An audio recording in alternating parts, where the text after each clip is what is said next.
বছর শেষে ঝরা পাতা বলল উড়ে এসে, একটি বছর পেরিয়ে গেল হাওয়ার সাথে ভেসে। নতুন বছর এসছে, তাকে যত্ন করে রেখো, স্বপ্নগুলো সত্যি করে খুব ভালো থেকো। নমস্কার।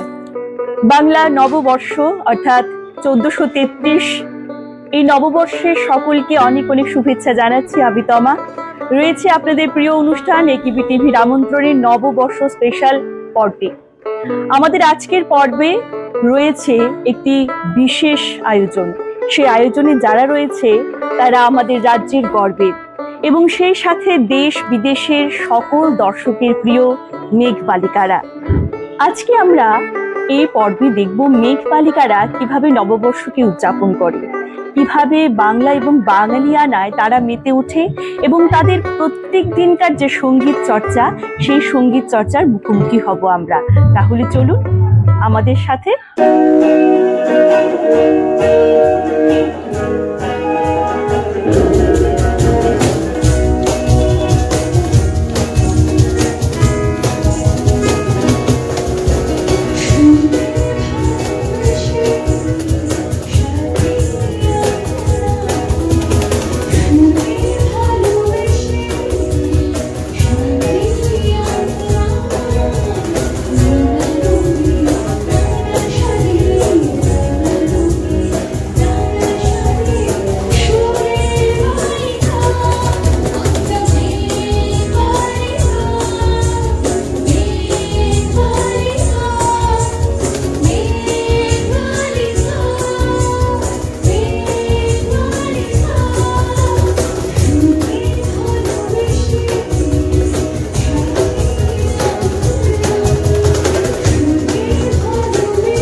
প্রিয় দর্শক, আমরা এখন চলে এসেছি মেঘবালিকার রিহার্সেল রুমে। এই ঘরে প্রতিনিয়ত রিহার্সেল করে মেঘবালিকারা, প্রতিদিন সঙ্গীত চর্চা করে দেশ বিদেশে নিজেদের সুখ্যাতি অর্জন করে নিয়েছে। এবং এই যে জায়গাটি, তারও একটি রোমাঞ্চকর ইতিহাস রয়েছে, যে ইতিহাসটা শুনলে আমাদের সাথে সাথে আপনাদেরও অনেক ভালো লাগবে। এই সেই জায়গা, কর্নেল মহিম ঠাকুরের বাড়ি, যেখানে আমাদের সকলের প্রাণের ঠাকুর অর্থাৎ রবীন্দ্রনাথ ঠাকুর এসেছিলেন। যখনই তিনি ত্রিপুরায় আসতেন, তখন এই জায়গাতে, এই বাড়িতে তিনি পদার্পণ করতেন। আর এই বাড়িতে আজকে আসার আমাদের সৌভাগ্য হয়েছে, মেঘবালিকাদের রিহার্সেল দেখার সৌভাগ্য হয়েছে। তাহলে চলুন আমরা কথায় জড়িয়ে যাই মেঘবালিকাদের সাথে।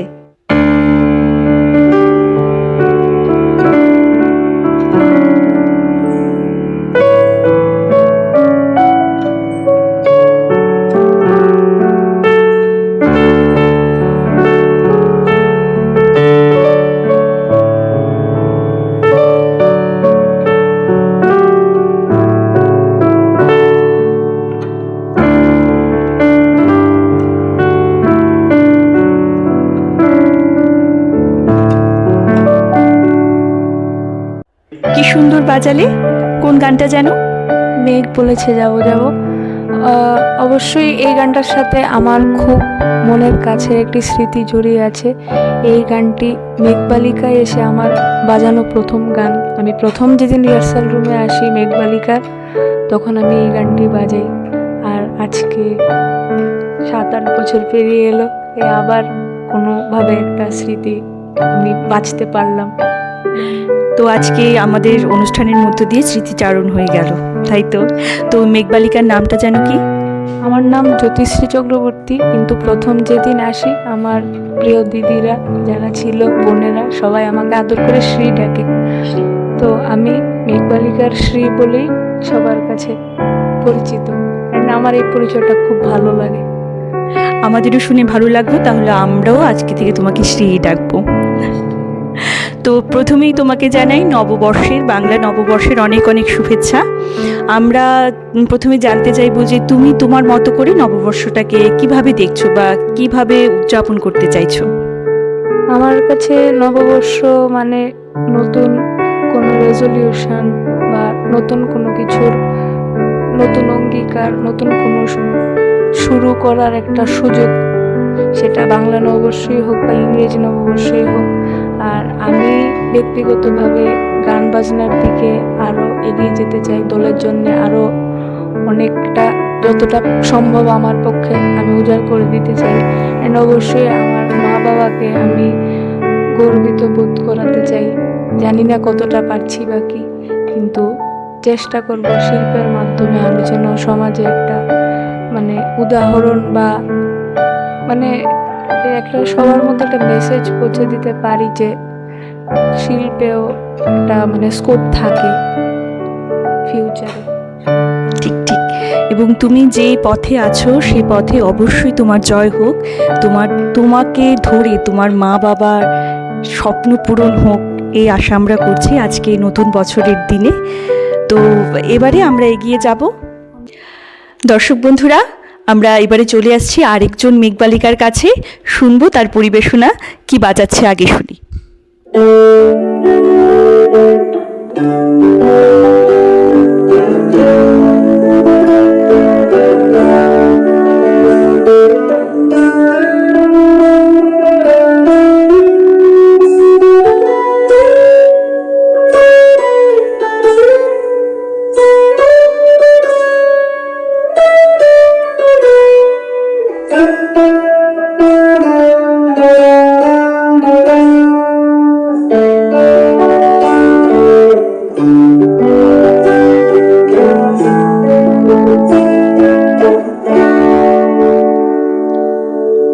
খুব সুন্দর। কি বাজালে? জানি না, যা মনে এলো তা বাজানোর চেষ্টা করলাম। বিশেষ কোনো গান নয়, কিন্তু যাই হোক, যাই বাজালে খুব খুব ভালো লাগলো, মন কি ছুঁয়ে গেল। তোমার নামটা জানতে চাইবো। আমার নাম মন সাহা, আর আমি মেঘবালিকার একটা মেঘবালিকা নামে একটা চারা গাছ লাগিয়েছিলাম। আর এখন সেই মেঘবালিকা বড় হয়ে আরও ডালপালা শাখা ওরা সবাই চলছে মেঘবালিকা নিজেদের মতো করে আকাশে উড়ান দিয়ে। আমরা জানি বাঙালির 12 মাসে 13 পার্বণ, আর এই 13 পার্বণের প্রথম পার্বণ হলো এই নববর্ষ। আমরা এখন জানতে চাইব, এই যে মেঘবালিকা আমাদের সাথে রয়েছে, সেই মেঘবালিকা সেই 13 পার্বণের প্রথম পার্বণকে কিভাবে উদযাপন করে? 13 পার্বণটা কিভাবে উদযাপন করব সেটা পরবর্তী সময়ে আরেকজন বলবে, আরেকটু এক্সপ্লেন করে বলবে। প্রথম পার্বণটা, হ্যাঁ, প্রথম নববর্ষের যে শুরুটা হচ্ছে আমাদের কিভাবে শুরু হচ্ছে এটা আমার আরেকজন মেম্বার বলবে। আর নববর্ষ বলতে অবশ্যই নতুন কিছু, যেটা নতুন কিছু শেখা, নতুন কিছু আরও কি করতে পারবো। একটা বছর বিগত হয়েছে, সেটাকে আমরা কি শিখলাম ওই বছরটা থেকে, আগামী যে বছরটা আসছে নতুন যে বছর, ওইটাতে আমরা আরও কি শিখতে পারবো, কি আরেকটু কি করলে আরেকটু বেটার করতে পারবো। তো ওই অপেক্ষায় নববর্ষকে বরণ করা। তাই। আচ্ছা, এবারে আমরা একটু আরেকজনের কাছে চলে যাচ্ছি।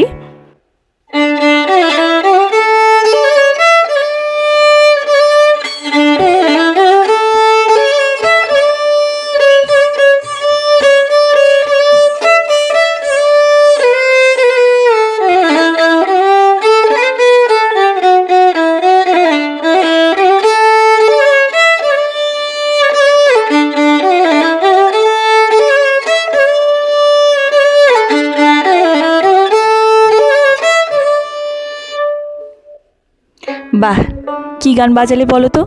এসো শ্যামল সুন্দর। বেহালাকে কেন বেছে নিলে? ছোটবেলা থেকে একজন আমার দাদা ছিল, তো দাদা অ্যাকচুয়ালি বেহালা বাজাতো, তো ওইখান থেকেই আমার দেখা। তারপর দাদা প্রচণ্ড পরিমাণে আমাকে উৎসাহ দিয়েছে, মা বাবা উৎসাহ দিয়েছে। মা বাবা ফাইন্যান্সিয়ালি আমাকে সাপোর্ট করেছে, কিন্তু দাদা আমাকে মানে হয় না যে মানে আমাকে অনেকটাই সাপোর্ট করেছে, যার জন্য আজকে একটু হলেও বাজাতে পারছি। তো এর জন্য বেহালাকে বেছে নেওয়া আর কি। তোমার নামটাই তো জানা হয়নি, আসুন আমরা জেনে নিই ওর নামটা। আমার নাম রিয়া গাঙ্গুলি। রিয়া, এই নববর্ষে আমরা জানি বাঙালি মানে খাওয়া দাওয়া, সন্ধ্যেবেলা আড্ডা, তো তোমার কি প্ল্যান, কি খাওয়া দাওয়ার প্ল্যান করে রেখেছো তুমি? আমি অ্যাকচুয়ালি ডায়েট করছি। রিয়া ডায়েট করছে। বলুন তো, বাঙালি হয়ে ডায়েট কি মানায়? বাঙালিদের কিন্তু একেবারে ডায়েট মানায় না। মাছে ভাতে বাঙালি পেট পুড়ে কবজি ডুবিয়ে খেতে হয় বাঙালিদের। আর এই একটা দিন, তুমি একটা দিনের জন্য ডায়েটটাকে ছেড়ে দাও, আজকের দিনে একদম তুমি মনে যা চায় তাই খেয়ে দাও। চলুন আমরা এবার যাচ্ছি পরবর্তীতে যিনি আছেন মেঘবালিকা, তার সাথে কথা বলবো। হরে রে রে রে রে রে রে হরে রে রে রে হরে রে রে রে রে রে রে হরে রে রে রে হরে রে রে রে রে রে রে হরে রে রে রে হরে রে রে রে রে রে রে হরে রে রে রে। বন্ধু তোরে আকাশ ভাবতাম, ওই আকাশে সাদা মেঘের বেশে, আকাশে সাদা মেঘের বেশে ডানা মেলে উড়ে উড়ে অচিন কোনো পাখির সুরে, এ ডানা মেলে উড়ে উড়ে অচিন কোনো পাখির সুরে তোরে গান দিতাম, মনে রঙিন বোতাম ধিতাং ধিতাং, হে গান দিতাম ধিতাং ধিতাং, মনে রঙিন বোতাম।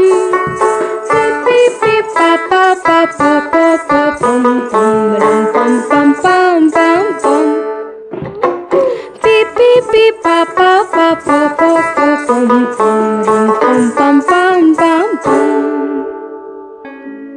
খুব সুন্দর গান। দর্শক বন্ধুরা, বুঝতেই তো পারছেন যার গান আমরা শুনে নিয়েছি সে হলো মেঘবালিকার কণ্ঠশিল্পী। আর এত সুন্দর করে গান আমাদের শোনালো, একেবারে মুগ্ধ হয়ে গেলাম। আশা করি আপনারাও মুগ্ধ হয়ে গেছেন। তো কণ্ঠশিল্পীর কাছে জানতে চাইবো, এই মেঘবালিকার দলে কিভাবে যুক্ত হয়ে যাওয়া? মেঘবালিকার দোলে কিভাবে যুক্ত হয়ে যাওয়া এটা আমিও জানি না, মানে হঠাৎ করে যুক্ত হয়ে যাওয়া হয়ে গেছে। আর যুক্ত হয়ে এখন মনে হচ্ছে যে এটা আমারই ফ্যামিলি একটা। আর খুব ভালো লাগে যে মিউজিকে বাঁচতে পারছি, নিজেদের মতো করে মানে চলতে পারছি, এবং সেটা গার্জিয়ান হোক সবাই এটা সাপোর্ট করছে। যেরকম আজকে আপনারা আসলেন আমাদেরকে দেখানোর জন্য, আমরা চাইছি যে আমাদেরকে দেখে আরও মেয়েরা যেন আরও অনুপ্রাণিত হয় এবং আমাদের সাথে এসে যেন যুক্ত হয়, এরকমভাবেই যেন গানে মিউজিকে এবং যে কোনো যারা মেয়েরা যা চাইছে নিজেদের মতো করে বাঁচতে যেন পারে, এটাই আমাদের নতুন বছরের চাওয়া বা ইচ্ছে। আর তোমার নামটা? আমার নাম দেবযানী নন্দী। দেবযানীর কাছ থেকে আমরা কিন্তু খুব সুন্দর কথা শুনে নিলাম। সে চাইছে তাদের দেখে যাতে আরও যারা আমাদের রাজ্যে সঙ্গীতকে ভালোবাসে, মেয়েরা শুধু সঙ্গীত কেন, বাদ্যযন্ত্রকে যারা ভালোবাসে তারা এগিয়ে আসবে এবং এদের মতো করেই তাদের থেকে অনুপ্রেরণা নিয়ে আরও কয়েকটা মেঘবালিকার দল আকাশে উড়ে বেড়াবে।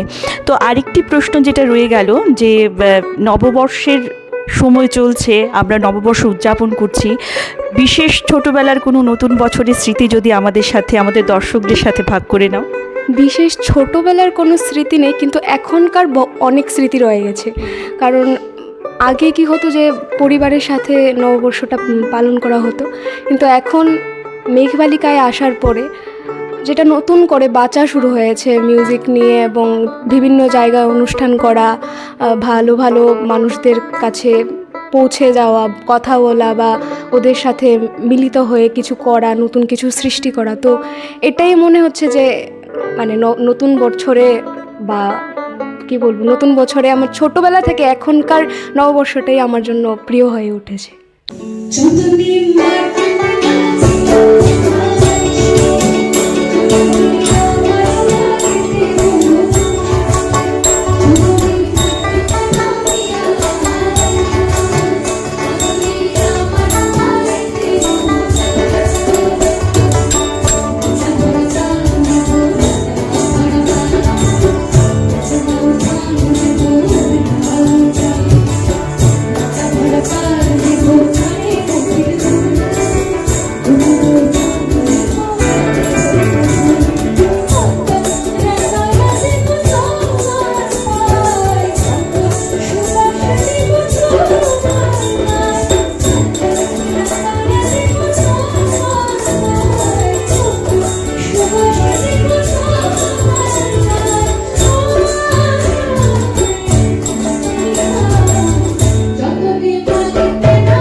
এই যে তুমি বাজালে, এই ইনস্ট্রুমেন্টটাকে কি বলে? এটা ড্রাম কিট বলে। ছোটবেলা থেকেই বাজাও? হ্যাঁ, আমি যখন ক্লাস 5-এ পড়ি তখন থেকে বাজাই। এত এত বাজনা থাকতে এইটার প্রতি কিভাবে ভালোবাসা জন্মালো? অ্যাকচুয়ালি ড্রামস মেয়েরা সাধারণত বাজায় না, তো একটা ইউনিক কিছু করার ইচ্ছে ছিল, ব্যাস মা বাবা সাপোর্ট করেছে। নতুনের টানে। আর তোমার নামটা বলো। আমার নাম সোনিয়া দে। মেঘবালিকার সাথে কতদিন ধরে যুক্ত আছো? আমি 2022 থেকে মেঘবালিকাতে আছি। স্টিল না। তো আমি শুনছিলাম এখানে এসে যে দিদিরা তোমাকে একটা বিশেষ নামে ডাকে, তো নামটা একটু আমাদের দর্শকদের যদি তুমি বলে দাও। Laughter machine. কেন, তুমি কি খুব হাসতে ভালোবাসো? সেই তো ভালো, হাসি আমাদের শরীরের জন্য ভালো, মনের জন্য ভালো। আমরা কত কত শো, লাফটার শো হয় আমাদের মন ভালো করার জন্য, আর তুমি দিদিদের তাহলে এন্টারটেনমেন্ট করো, ওদের মন ভালো করে দাও, তাই তো? আচ্ছা, নতুন বছর কিভাবে উদযাপন করছো? মেঘবালিকার হয়ে কি কি প্ল্যান রয়েছে তোমাদের? আমাদের আপকামিং কিছু শোজ তো আছে, তাছাড়া তো আমাদের নিজেদের মধ্যে যা আমরা একটু খাওয়া দাওয়া করব, একটু মজা করব, গান বাজনা তো হচ্ছেই, ব্যাস। সেই খুব ভালো। আর তাহলে এখন আমাদের আরও একজন দিদি রয়েছে মেঘবালিকার, তো ওই দিদির সাথে কথা বলবো।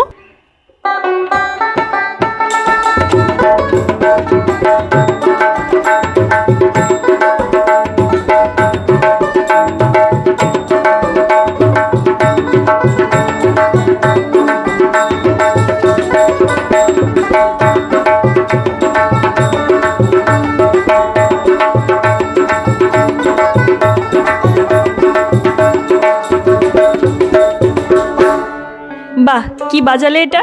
বাংলাদেশের ঢোল। বাংলাদেশের ঢোল ভারতবর্ষে? হ্যাঁ। তোমার নামটা বলো। আমার নাম দিশারি সাহা। মেঘবালিকায় কিভাবে যুক্ত হওয়া? মেঘবালিকায় আমি একদম প্রথম থেকে 2017 থেকে, তো তখন মেঘবালিকা জাস্ট ফর্ম হয়েছে, তো তখন এখানে বিট ইনস্ট্রুমেন্টের একজন দরকার ছিল। তো যেমন ভাবি হোক, মানে এসে আমি মন্দির সাথে বা গ্রুপের সাথে যারাই ছিল ওদের সাথে কন্ট্যাক্ট করেছি। তখন আমি বাজাতে পারতাম না এরকমভাবে, বাট এখন এখানে থেকে শিখে আস্তে আস্তে সবার সাথে থেকে এখন যতটুকু পারি সবার জন্য পারি বাজাতে। আমরা সাধারণত দেখি মেয়েরা হারমোনিয়াম বাজায়, সেতার বাজায়, বেহালা বাজায়, কিন্তু এই যে ব্যতিক্রমী ঢোলক, মেয়েদের হাতে ঢোলক কিন্তু সত্যি একদম ব্যতিক্রমী এবং সচরাচর সেটাকে দেখা যায় না। তুমি কেন সেটাকে বেছে নিয়েছো, বা তোমার কিভাবে সেটা ভালো লাগার পর্যায়ে পড়েছে? খালি ঢোলক না, আমি মানে বিট ইনস্ট্রুমেন্ট যেটা মেনলি, আমি প্রথম যখন এসেছিলাম আমি ড্রামসই প্লে করতাম, এখনও বাজায়, সব মিলিয়ে বাজায়। তো মানে বিট জিনিসটা আমার, মানে তাল জিনিসটা আমার খুব ভালো লাগতো। যখন আমি গান শিখতাম তখন আমি গানের দিকে বেশি ফোকাস না, মানে তবলা যে বাজাচ্ছে, তবলাতে কী বাজাচ্ছে ওটার দিকে বেশি ফোকাস ছিল। তো ওই আস্তে আস্তে করে স্কুল টুল সব কিছু মিলিয়ে দেন এখানে তো মানে বর্তমানে চাকুরিরতা। হ্যাঁ, এবং পাশাপাশি মেঘবালিকাকেও সমানভাবে সময় দেওয়া হচ্ছে। এই যে বাংলা নতুন বছর, এই নববর্ষটাকে কিভাবে উদযাপন করবে? নববর্ষ যেমন আজকে আমার অফিস ছিল, অফিস থেকে এসে আজকে শুনলাম আপনারা আসবেন, তো এই সকালবেলা অফিসেই কাটানো, দেন আসার পরে ঘরে একটু খাওয়া দাওয়া, দেন এখানে ওদের সাথে মেঘবালিকার সাথে সঙ্গীত চর্চা করে। খুব ভালো, তাহলে আমরা এগিয়ে যাই। আমাদের আরও কিছু মেঘবালিকা রয়েছে, তাদের সাথে থাকবো আলাপচারিতায়। কেমন লাগছে দর্শক বন্ধুরা আমাদের এই আয়োজন? নতুন বছরে আমরা কিন্তু রয়েছি মেঘবালিকাদের সাথে, থাকছি তাদের সাথে আলাপচারিতায়, গল্প আড্ডায়, তাদের স্মৃতিচারণায়। কিন্তু এখন সময় ছোট্ট একটি বিরতি নিয়ে নেবার, খুব দ্রুত ফিরছি বিরতির পর, সঙ্গে থাকুন।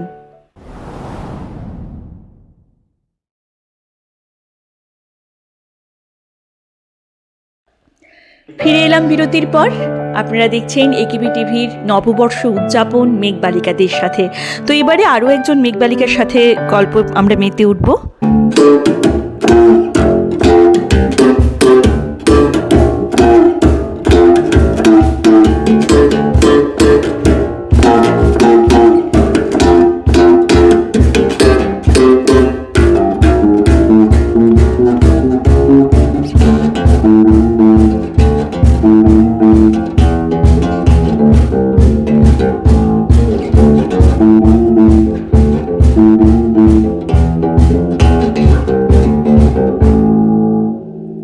তোমার নামটি বলো।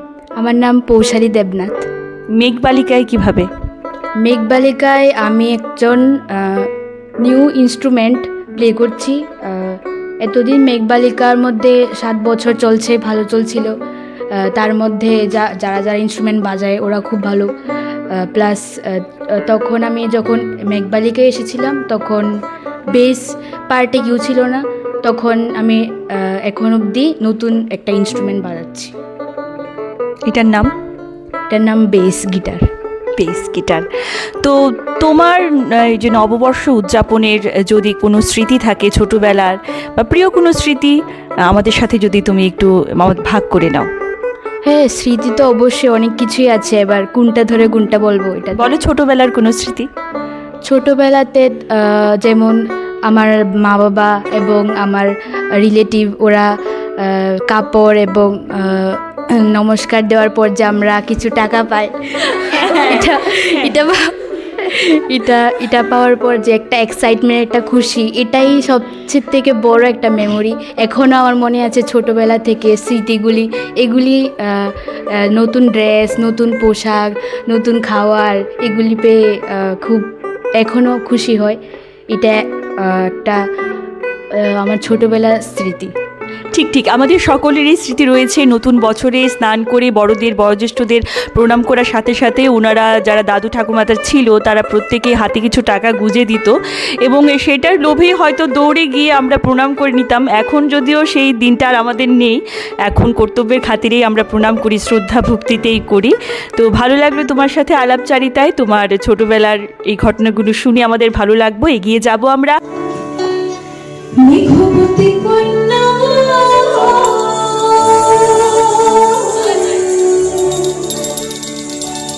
মেঘবতী কন্যা নীল আকাশে পঙ্খী উড়িয়া নীল আকাশে পঙ্খী উড়িয়া মেঘবতী কন্যা মেঘবতী কন্যা নীল আকাশে পঙ্খী উড়িয়া নীল আকাশে পঙ্খী উড়িয়া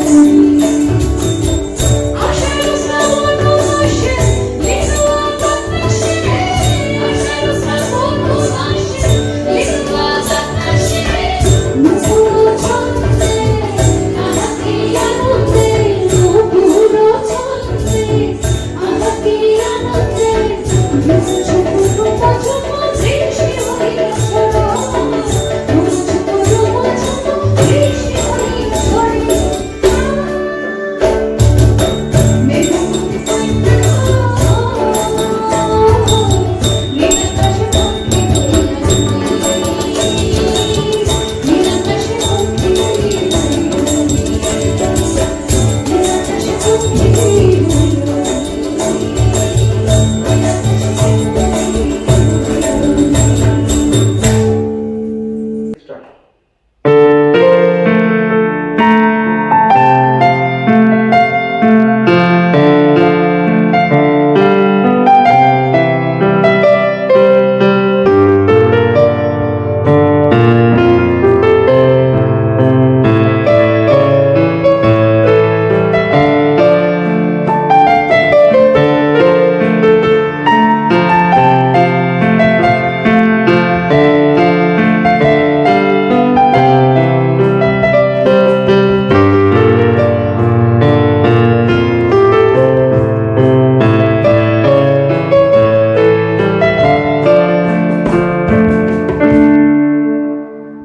বাহ, খুব সুন্দর।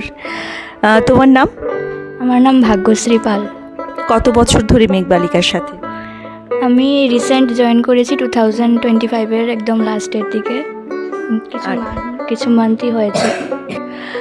কেন কিবোর্ড কি বেছে নিয়েছো বাদ্যযন্ত্র হিসাবে?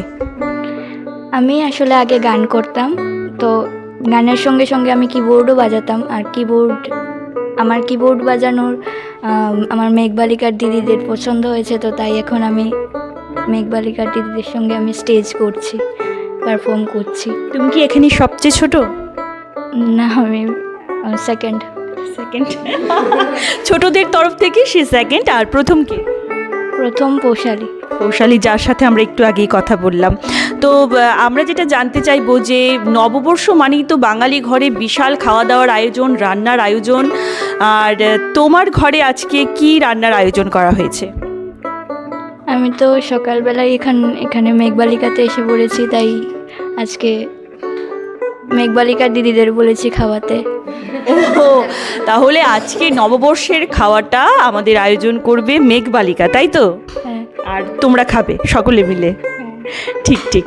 আর তাহলে আমরা এগিয়ে যাই আমাদের মেঘবালিকার আরও একজন শিল্পীর কাছে, যার সাথে আমরা কথা বলবো এবারে। মেঘবালিকা একটি আবেগ জমিন। 9টি কৃষক তাতে ফসল চাষ করে। কোনো প্রতিযোগিতায় নামেনি তারা, না নারী পুরুষ ভিন্ন মনে করে। মেঘবালিকা শুধু আবেগ জমিন, কোনো হঠাৎ পাওয়া যশ নয়। কত রাত পেরিয়ে ভোর দেখেছে ভয়ের কাছে জেদের জয়। মেঘবালিকা আবেগ জমিন, জীবন বাজি উৎপাদনে। কাঁদার ভয় করে না কৃষক, কাঁদায় নেমে ফসল আনে। মেঘবালিকা আবেগ জমিন, 9টি কৃষক তাতে ফসল চাষ করে। একটু একটু হাঁটতে হাঁটতে আজ 8 পেরিয়ে 9-এর ঘরে। মেঘবালিকা আবেগ জমিন, টিকে থাকার নাই ভয়। বিকশিত হোক মেয়েরা এভাবেই, শুধু নারী দিবস কিংবা নারীদের জন্য কথা বলতে হবে তেমনটা নয়। বাহ, তোমার নামটা কি বলো, তারপর আমরা আড্ডায় মেতে উঠব। আমি অঙ্কিতা মেঘবালিকা। অঙ্কিতা মেঘবালিকা, আমরা জানি তুমি মেঘবালিকাতে রীতিমতো গানগুলোকে লিখো এবং কবিতাও তুমি লেখালেখি করো। জানতে চাইবো, এই যে নতুন বছরে মেঘবালিকা কি স্বপ্ন দেখে বা কি পরিকল্পনা নিয়ে সামনে এগিয়ে যাবার পরিকল্পনা রয়েছে? হ্যাঁ, আমাদের একটা ইয়ার এন্ডিং মানে বছর শেষের সময় আমাদের এক ধরনের একটা মিটিং হয়, আমরা নিজেরা বসে এক ধরনের আলোচনা করি এবং বছর যখন শেষ হওয়ার পরে আমরা কি কি করতে পারিনি, কি কি করতে হবে, এইগুলো এই রেজলিউশন নিয়েই আমরা এগিয়ে যাই সামনের পরবর্তী বছরের দিকে। তেমনি আজ তো সবটা একটা আড্ডা হচ্ছে। আগামীকাল হয়তো আমরা বসবো, আমাদের এই বছর কি করতে হবে, আমাদের যে কটা গান 7-8টা গান আমাদের তৈরি করা আছে, নিজস্ব গান, মৌলিক গান, সেগুলোকে নিয়ে আমরা কাজ করছি। আরও কিভাবে এইগুলোকে প্রকাশ করার ব্যবস্থায় যেতে হবে। তাছাড়া আমাদের কিছু আগে থেকেই নেওয়া আছে অনুষ্ঠান। সবচেয়ে আনন্দের বিষয় যে বছর ঢুকলো, আমরা এই 2 দিনের মাথায় চলে যাচ্ছি অরুণাচল প্রদেশ। সেটা আরও একটি মেঘবালিকার যদি আমরা তালিকা বানাই যে কোন কোন রাজ্য আমরা ঘুরেছি, সেই রাজ্যে সেই তালিকায় নতুন একটি রাজ্য যুক্ত হয়েছে, সেটি হলো অরুণাচল প্রদেশ। আমরা এই 2 দিনের মধ্যেই অরুণাচলের জন্য রওনা হচ্ছি। বাহ, শুনে বেশ ভালো লাগলো। আর আরেকটা ব্যাপার যেটা জানতে চাইবো, এই যে নতুন বাংলা নববর্ষ, নতুন বছর, আমরা কিন্তু এই একটা দিন একেবারে আমাদের সংস্কৃতির সাথে জড়িয়ে পড়ি এবং শেকড়ের টান অনুভব করি। মেঘবালিকা বাঙালি হিসাবে কীরকম টান অনুভব করে? ঠিক এই কথাটা বলতে গেলে আমরা এমন বিভিন্ন জায়গায় যাই যেখানে আমরা বাংলা গান করছি, কিন্তু অনুরোধ আসে যে একটা হিন্দি গানের জন্য। তো আমরা ওই জায়গায় বাংলা ঢোল বাজিয়ে আমাদের বাংলা ভাষায় কিভাবে মানুষকে নাচানো যায়, কিভাবে ওরা তো হিন্দি গান চাইছে নাচার জন্য, আনন্দের জন্য, কিভাবে বাংলা গানও সেই সমানভাবে আনন্দ দিতে পারে সেটা আমরা চেষ্টা করি। তো যেই জায়গায় কেউ হিন্দি গানের জন্য বললো, আমরা ওই জায়গায় একদম দাপিয়ে বাংলা গান করে আসি। ওইটা আমাদের একটা গর্বের ভাষা এবং ওইটা আমরা সেভাবেই উপস্থাপন করি। একদম সেটাই করা উচিত। আর তোমার কাছে প্রিয় বাঙালি বা শ্রেষ্ঠ বাঙালি কে তোমার চোখে? সেটা আমার ব্যক্তিগত বলতে গেলে রবীন্দ্রনাথ ঠাকুর। আর মেঘবালিকার ক্ষেত্রেও তাই। মেঘবালিকাও আমরা রবীন্দ্রনাথের গান করি, কবিগুরুর গান করি এবং আমরা এই যে ঘরটিতে আজকে বসে কথা বলছি বা বিগত কয়েক বছর ধরে আমরা এই ঘরটিতে চর্চা করছি, সঙ্গীত চর্চা, সেটা তুমি আগেই বললে। এই ঘরটি একটি ঐতিহ্যবাহী ঘর। এই ঘরটিতে রবীন্দ্রনাথ ঠাকুর স্বয়ং এসে গেছেন, এই ঘরে এক রাত্রি থেকে গেছেন। তো ওইটার একটা আলাদা অনুভূতি, একটা আলাদা কিছু কাজ করে আমাদের মধ্যে। আসছে রবীন্দ্র জয়ন্তী, আমরা নিশ্চয়ই ওই স্মৃতিটাকে মনে রেখে কিছু না কিছু এই ঘরটাতে করার চেষ্টা করব। সেটা আমাদের ব্যক্তিগত একটা ইচ্ছা, আমি আজকে এই পর্দায় প্রকাশ করলাম। বাকিটুকু দেখা যাবে। আমাদের একটি অনুরোধ থাকবে একেবি টিভির পক্ষ থেকে, যে আমরা কিন্তু যেহেতু প্রিয় বাঙালি বললে রবীন্দ্রনাথ ঠাকুর আর মেঘবালিকা রীতিমতোই সঙ্গীত চর্চা করে, রবি ঠাকুরের 2 লাইন গান যদি সকলে মিলে আমাদের শোনাও। অবশ্যই শোনাবো, অবশ্যই শোনাবো।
আমরা এতক্ষণ ছিলাম একেবি টিভির সাথে। একেবি টিভির আয়োজিত যেই একটি নববর্ষের ঘরোয়া আড্ডা, সেই আড্ডায় মেঘবালিকা সামিল ছিল। এতক্ষণ আমরা যে আড্ডায় কথা বলেছি এবং যেই ঘরটি নিয়ে আমরা কথা বলেছি, সেই ঘরটি আমাদেরকে যিনি দিয়েছেন রিহার্সাল করার জন্য, সঙ্গীত চর্চা করার জন্য, তিনি শ্রীমতী শোভা দেববর্মন, শোভা ম্যাডামকে আমাদের মেঘবালিকার পক্ষ থেকে অনেক অনেক কৃতজ্ঞতা জানাই। কারণ এই সুন্দর ঘরটি, ঐতিহ্যবাহী ঘরটি আমরা এই ম্যাডামের জন্যই পেয়েছি এবং এই ঘরটিতে থেকে আমরা আমাদের সঙ্গীত চর্চা করতে পারছি। তাছাড়াও একেবি টিভির মাধ্যমে আমরা সমগ্র রাজ্যবাসীকে জানাই শুভ নববর্ষের প্রীতি ও শুভেচ্ছা, এবং একেবি টিভির সবাইকে, একেবি টিভির সাথে যুক্ত সবাইকে মেঘবালিকার পক্ষ থেকে জানাই কৃতজ্ঞতা। কারণ এত সুন্দর একটি আড্ডা বলতে পারি আমরা, নববর্ষের আড্ডা, আমরা কার বাড়িতে কি খাচ্ছি, নববর্ষ আমাদের কেমন যাচ্ছে, সেটা নিয়ে যে ঘরোয়া আড্ডাতে আমরা এতক্ষণ ছিলাম, সেটা আমাদের তো খুব ভালো কেটেছে, তাই তো? তো সবাইকে অনেক অনেক কৃতজ্ঞতা জানাই, একেবি টিভির সবাইকে আমাদের পক্ষ থেকে অনেক অনেক ভালোবাসা জানাই। এবং এই একেবি টিভির মধ্য দিয়ে আমরা আরও একটি কথা জানাই, যেটি হলো মেঘবালিকার পক্ষ থেকে সমগ্র রাজ্যবাসীকে জানাই শুভ নববর্ষ।